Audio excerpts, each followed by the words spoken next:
Hi friends, आज हम इस वीडियो में बात करेंगे प्रश्न नंबर 41 से, जो कि 10th का मॉडल पेपर है। तो हमें प्रश्न नंबर 41 में दिया गया है कि दो वृत्तों की परिधियाँ 2:3 के अनुपात में है, तो उनकी त्रिज्याओं का अनुपात ज्ञात कीजिए। तो दो वृत्तों की परिधियाँ हमें दिया गया है, तो उनकी त्रिज्याओं का अनुपात ज्ञात करना है। तो चलिए हम दो वृत्त की परिधियाँ लिख लेते हैं।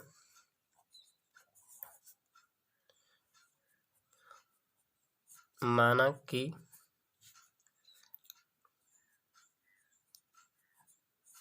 पहली वृत्त की परिधि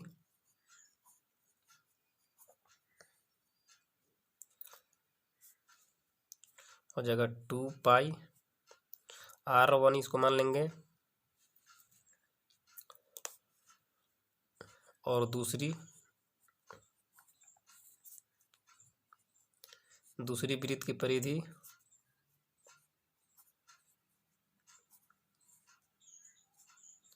इसको मानेंगे 2πr2, इसको मानेंगे। तो अनुपात में दिया गया है 2:3। तो चलिए हम इसे अनुपात में लिखेंगे। अनुपात यानी पहली वृत्त की परिधि 2πr1 बटे 2πr2, 2πr2 इसको मानेंगे, इसको 1। तो हमें दिया गया है 2:3, तो 2/3 हम लिखेंगे। तो चलिए इसे आगे हम सॉल्व करेंगे। 2π से 2π कैंसिल होगा, तो हमें बचेगा r/r2, r1/r2 बराबर 2/3। तो हमें r1 का मान मिल गया 2 और r2 का मान मिल गया 3। तो लिखेंगे r1 अनुपात r2 बराबर 2:3 हमारा आंसर होगा। तो चलिए हम ऑप्शन देख लेते हैं। 2:3 हमारा ऑप्शन नंबर बी सही होगा। तो चलिए आगे प्रश्न नंबर हमें दिया गया है। प्रश्न नंबर 42 में बोला गया कि एक अर्धवृत्त का परिमाप 36 सेंटीमीटर है, तो इसकी त्रिज्या क्या होगी। तो हमें अर्धवृत्त का परिमाप दिया गया है, तो हम अर्धवृत्त का परिमाप का फॉर्मूला लगाएंगे। तो चलिए अर्धवृत्त का हम फॉर्मूला लगाते हैं। तो हम लिख चुके हैं कि अर्धवृत्त का परिमाप 36 सेंटीमीटर। तो अर्धवृत्त का परिमाप का हम फॉर्मूला लिखेंगे πr + 2r। तो हमें दिया गया है अर्धवृत्त का परिमाप 36 सेंटीमीटर। तो इसमें हम r कॉमन लेंगे, तो इसमें बचेगा पाई प्लस r कॉमन लिए हैं, तो बचेगा 2 बराबर 36। आगे हम इसे सॉल्व करेंगे।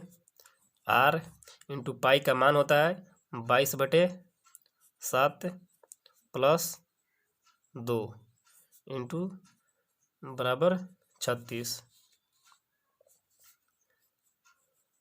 इसको हम एलसीएम निकालेंगे, कुछ नहीं के बटे में 1 लिखेंगे।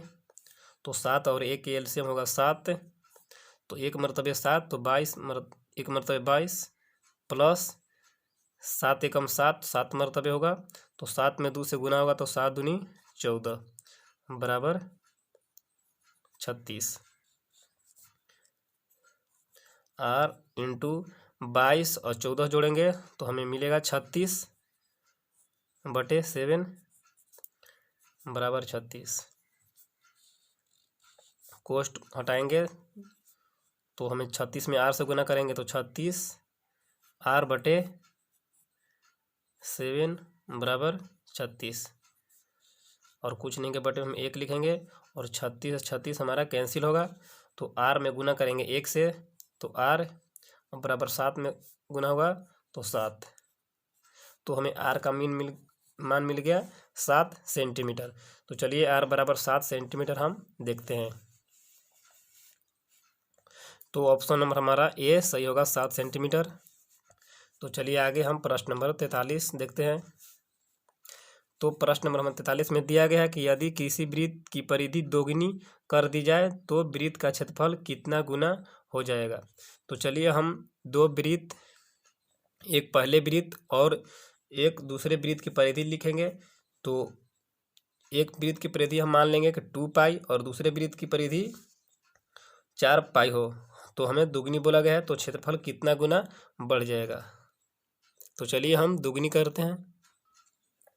तो हम लिख चुके हैं कि माना कि वृत्त की परिधि 2 पाई है और दुगनी करने पर इसको पाई यानी 4 पाई होगा। हमें बोला गया है कि वृत्त की परिधि दोगुनी कर दी जाए।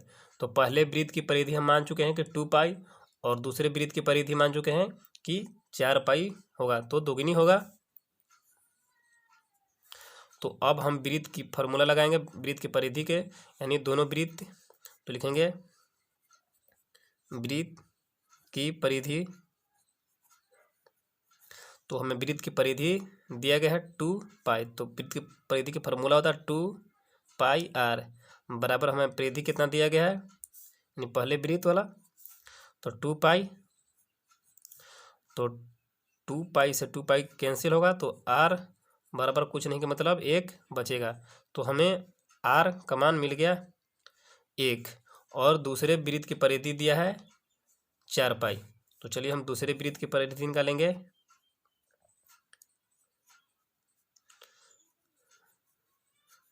वृत्त की परिधि यानी दूसरे वृत्त की परिधि, तो वृत्त की परिधि का फार्मूला होता है 2 पाई। इसको मान लेंगे, इसको मानेंगे R1, तो इसको मानेंगे R2। तो वृत्त की परिधि हमें कितना दिया गया है 4 पाई, तो लिखेंगे 4 पाई। तो पाई से पाई कैंसिल होगा और 2 दूनी के 4, तो R2 बराबर हमें मिलेगा 2। तो R1 का मान मिल गया 1 और R2 का मान मिल गया 2 सेंटीमीटर। तो हमें बोला गया है कि वृत्त का क्षेत्रफल कितना गुना बढ़ जाएगा। तो हम इसको निकालेंगे वृत्त का क्षेत्रफल, वृत्त का क्षेत्रफल। तो वृत्त का क्षेत्रफल का फॉर्मूला होता है पाई आर स्क्वायर और दूसरे वृत्त का क्षेत्रफल, तो वृत्त का क्षेत्रफल का फॉर्मूला होगा पाई आर स्क्वायर। इसको R2 मानेंगे, इसको R1 मानेंगे। तो चलिए पाई R1 का मान हमें दिया गया है 1, तो लिखेंगे 1 के स्क्वायर, और पाई R2 का मान हमें दिया गया है 2, तो लिखेंगे 2 के स्क्वायर है तो 2 के स्क्वायर लिखेंगे। तो पाई 1 के स्क्वायर होगा तो 1, और पाई और 2 के स्क्वायर होगा तो 4। तो देखिए पाई में 1 से गुना करेंगे तो पाई ही होगा, और 4 में पाई से गुना करेंगे तो 4 पाई। तो हमें बोला गया था कि वृत्त का क्षेत्रफल कितना गुना बढ़ जाएगा। तो देखिए कितना गुना बढ़ गया है, इसका आंसर है पाई और इसका आंसर है 4 पाई। तो कितनी गुना है, तो बोलेंगे कि 4 गुना, 4 गुना क्षेत्रफल बढ़ जाएगा। तो चलिए हम ऑप्शन देख लेते हैं 4 गुना किस में दिया गया है। तो ऑप्शन नंबर हमें डी में दिया गया 4 गुना। तो चलिए हम आगे प्रश्न नंबर 44 में बढ़ते हैं।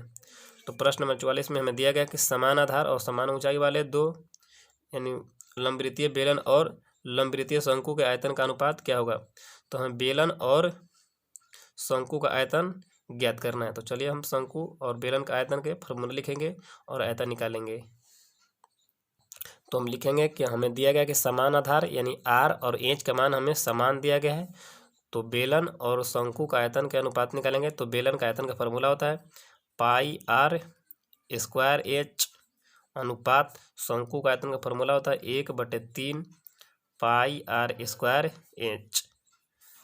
जबकि हमें R और H का मान बराबर है, तो प्रश्न में दिया गया कि दोनों समान है।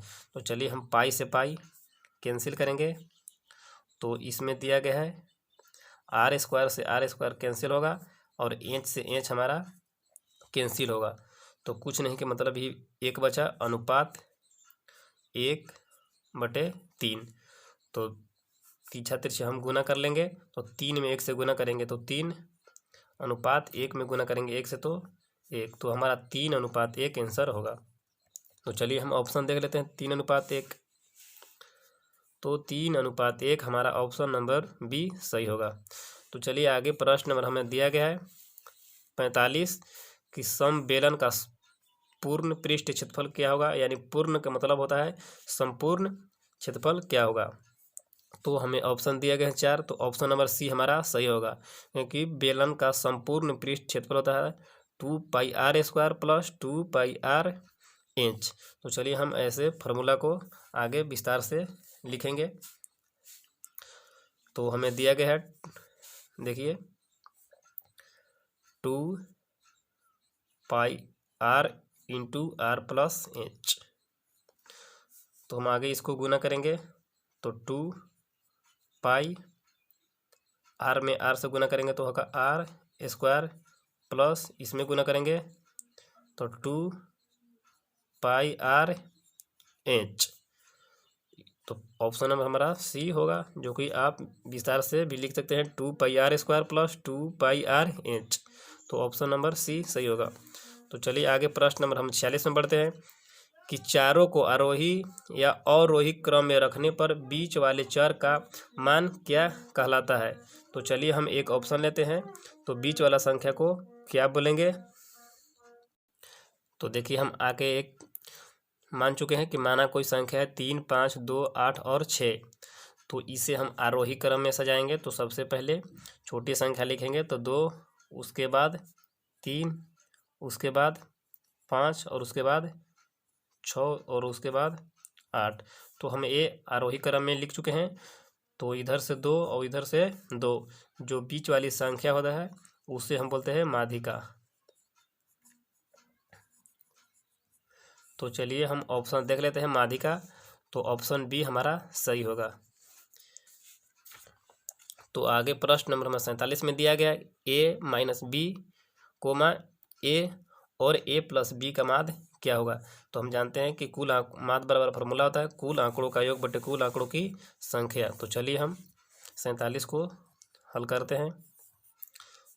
तो माध्य बराबर फार्मूला तो कुल आंकड़ों का योग, तो हमें कुल आंकड़ा दिया गया है a minus B plus a और दिया गया है a प्लस बी। तो कुल कितनी संख्या है 1, 2 और 1 3। 3 से हम भाग लगाएंगे। तो चलिए हम माइनस बी और प्लस बी कैंसिल होगा, तो हमें बचेगा a और a। तो हमें बचेगा 3a बटे 3। तो हम 3 से 3 कैंसिल करेंगे। देखिए 3 से 3 कैंसिल होगा तो हमें प्राप्त होगा a। तो हमें माध्य प्राप्त हुआ a। तो चलिए हम ऑप्शन देख लेते हैं, इसमें a दिया है तो हमें ऑप्शन नंबर a में a दिया है, तो माध्य हमें प्राप्त होगा a। तो चलिए आगे प्रश्न नंबर 48 में बढ़ते हैं कि 5, 4, 8, 7, 2, 5, 3, 8, 4, 6, 7 का माध्यक क्या होगा। तो माध्यक निकालने के लिए सबसे पहले हम इसे आरोही क्रम में सजाएंगे। तो चलिए हम इसे आरोही क्रम में सजाते हैं। तो हम इसे आरोही क्रम में सजा चुके हैं। तो 2, 3, 4, 4, 5, 5, 6, 7, 7 और 8, 8। तो हम आरोही क्रम में सजाएंगे। तो हम जो बीच में संख्या होगा उसे हम बांटेंगे। तो कितनी संख्या 1, 2, 3, 4, 5, 6, 7, 8, 9, 10, 11। तो 5 संख्या इधर होगा और 5 संख्या इधर होगा। 1, 2, 3, 4, 5 और इधर ही 5 जोड़ेंगे 1, 2, 3, 4, 5। तो हमें जो बीच में होगा वही माध्यक होगा। तो हमें 5 माध्यक होगा। तो हमें ऑप्शन नंबर चले देख लेते हैं, ऑप्शन 5। तो ऑप्शन नंबर बी हमें सही होगा, जो कि 5 होगा। तो चलिए आगे प्रश्न हम पढ़ते हैं, प्रश्न नंबर 49। तो प्रश्न में बोला गया कि एक क्रिकेट मैच में एक महिला गेंदबाज खेली गई जिसमें 30 गेंदों में 6 बार चौका मारती है। चौका न मारने जाने की प्रायिकता क्या हो गई। तो हम निकालेंगे कि 6 बार चौका मारने की प्रायिकता और चौका 6 नहीं मारने की प्रायिकता तो कितना होगा। तो 30 में से 6 घटाएंगे तो होगा 24।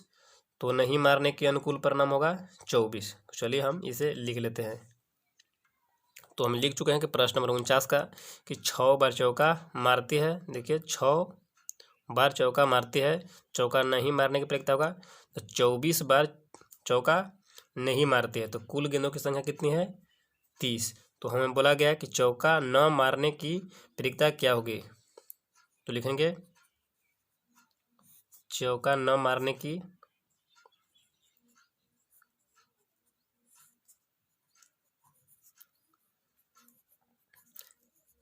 प्रायिकता बराबर होता है फॉर्मूला कि न मारने के अनुकूल परिणाम बटे कुल। तो चौका न मारने के कितने परिणाम है, तो लिखेंगे 24 बटे कुल परिणाम कितने हैं, तो लिखेंगे 30। तो इसको हम काटेंगे, 6 से कटेगा तो 6 चौके 24, इस संख्या भी कटेगा 6 से तो 6 पचे 30। तो हमें चौका न मारने की प्रायिकता होगा 4/5। तो चलिए हम ऑप्शन नंबर देख लेते हैं, 4/5। तो हमें ऑप्शन नंबर ए सही होगा, 4/5। तो आगे आखिरी सवाल हमें 50 दिया गया है। एक सिक्कों को उछालने पर शीर्ष पाने की प्रायिकता क्या होगी। तो चलिए हम एक सिक्के को उछालेंगे तो जिसमें कुल सतहों की संख्या होती है 2, तो लिखेंगे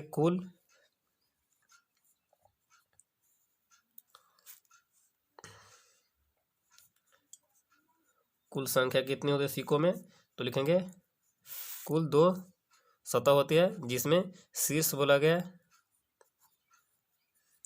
तो शीर्ष कितनी होती है 1। तो प्रायिकता निकालेंगे तो अनुकूल परिणाम बटे कुल परिणाम। तो अनुकूल पूर्णांक कितने हैं, तो 1 बटे कुल पूर्णांक 2, तो 1/2 हमारा आंसर होगा। तो ऑप्शन नंबर बी हमारा सही होगा। तो इस पार्ट का सभी प्रश्न हल हो चुके हैं। तो हम आगे अगले वीडियो में प्रश्न नंबर यानी सेट नंबर हम 3 बात करेंगे। तब तक के लिए धन्यवाद।